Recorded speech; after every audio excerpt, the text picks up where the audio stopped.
Assalamualaikum warahmatullahi wabarakatuh. Halo adik-adik, apa kabar? Semoga kalian dalam keadaan sehat walafiat.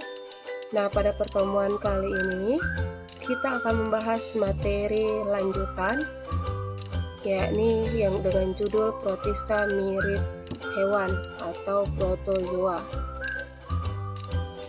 Nah, apa itu protista mirip hewan?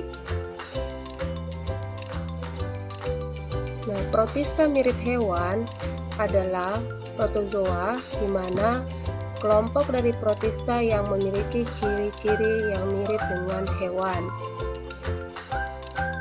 Nah, ciri-ciri protozoa yang sama dengan hewan adalah dapat bergerak dan heterotrof, yakni memakan atau memanfaatkan organisme lain sebagai sumber nutrisi.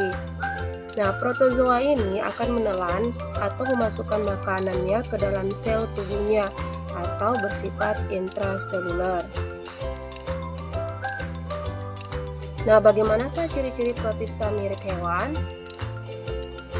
Ciri pertamanya adalah mikroskopis, yang kedua ukurannya bervariasi, yaitu 10 mg sampai 200 mg.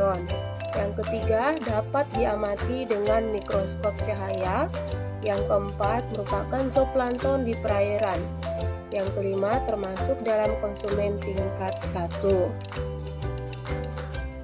Selanjutnya, ciri yang keenam, organisme heterotrof di mana makanannya berupa bakteri bersifat detritus, yakni materi organik dari organisme mati.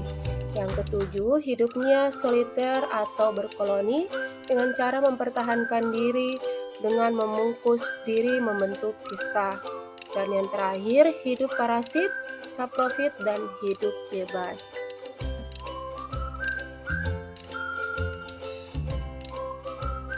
Oke, selanjutnya adik-adik, struktur tubuh protozoa.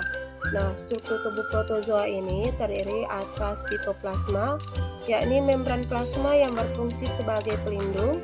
Nah, membran plasma ini juga mengatur pertukaran zat di dalam sel, bahkan ada yang dilengkapi dengan silia atau flagel yang merupakan alat gerak dari kelompok protozoa.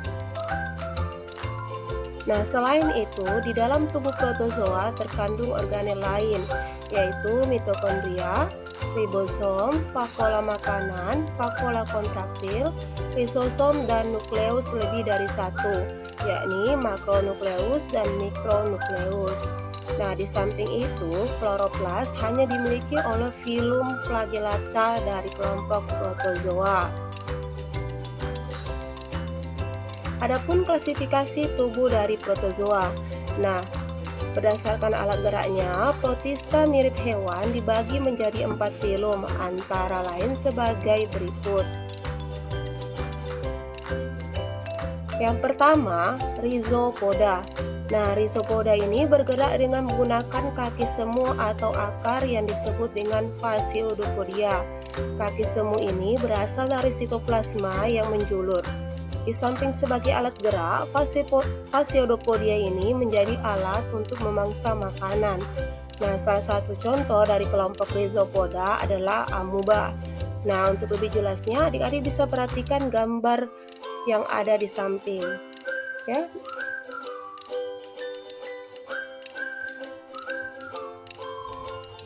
Nah, beberapa jenis Rhizopoda mempunyai cangkang yang terbentuk dari kalsium, karbonat, dan silikat.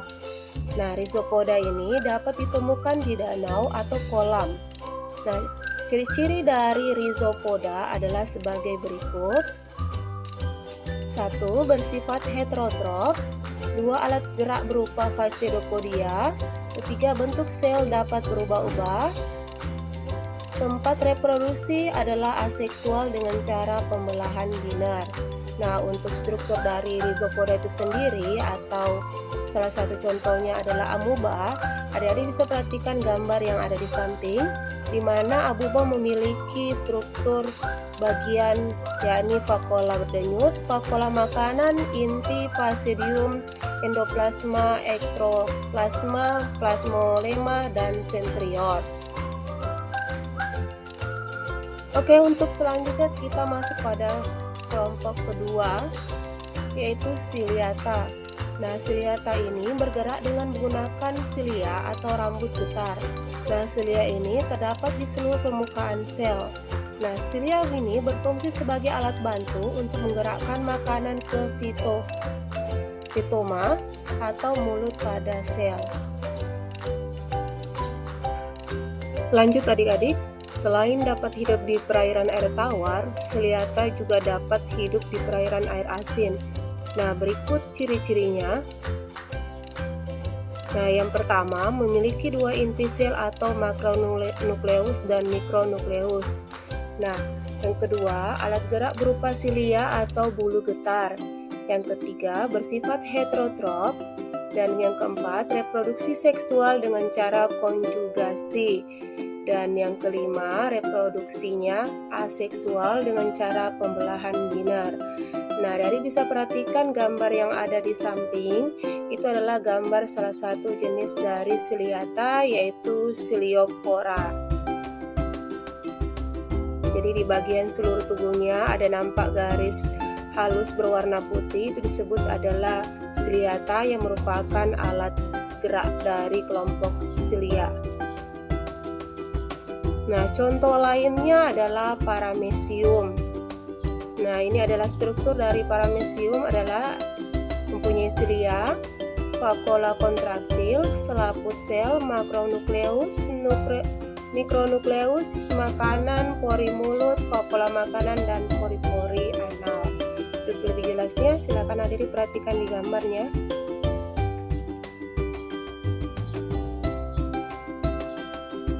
Lanjut. Nah, ini contoh lain dari kelompok Ciliata adalah Stentor Roselli.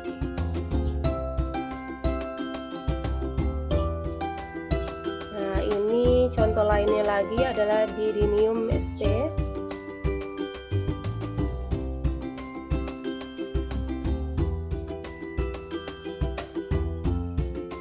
Oke, bagian ketiga adalah Flagellata. Nah, Flagellata ini bergerak dengan menggunakan flagel atau bulu cambuk. Nah, dari perlu ketahui bahwa Flagellata merupakan tonjolan pada sel yang berbentuk panjang sehingga mirip dengan cambuk. Namun, anggota Flagellata dapat memiliki hanya satu atau beberapa flagella sekaligus. Nah, jadi flagel ini merupakan alat gerak dari kelompok Flagellata.